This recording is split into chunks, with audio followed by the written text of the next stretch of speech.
Est-ce que l'homme doit se transformer en permanence? Est-ce que l'homme doit muter? Je ne révèle rien, je vous renvoie évidemment à l'ouvrage. Est-ce qu'il doit être résilient au point de changer son genre?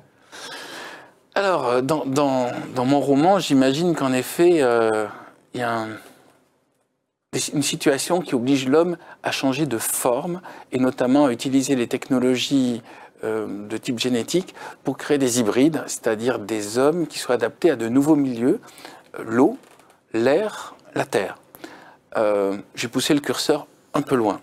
Maintenant, ce qui m'intéressait et ce que j'ai découvert en écrivant le livre lui-même, c'est que c'est possible. C'est-à-dire on peut mélanger un être humain avec un animal pour obtenir un hybride, et cet hybride peut avoir des capacités différentes de nous.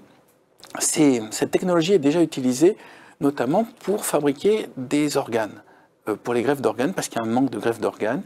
Donc là, actuellement, on mélange notamment l'homme et le cochon pour obtenir des pancréas, pour obtenir des cœurs.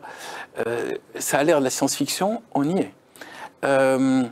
Moi, j'ai poussé le curseur plus loin, j'ai imaginé qu'on mélange l'homme et la chauve-souris pour obtenir des hommes avec des ailes. Donc, je vais vraiment plus loin. Mais au point de vue technologie, je pense que d'ici 10 ans, on verra apparaître des hybrides, des mutants, souvent dans des laboratoires ou pour un niveau expérimental. Moi j'ai imaginé qu'il y ait carrément des communautés d'hommes ailés ou d'hommes nageants ou d'hommes creusants. Mais en tout cas, ce qui se passe actuellement, et je pense que Gilles aussi apportera son regard là-dessus, c'est ce qu'on prenait avant pour la science-fiction est en train de devenir notre réalité.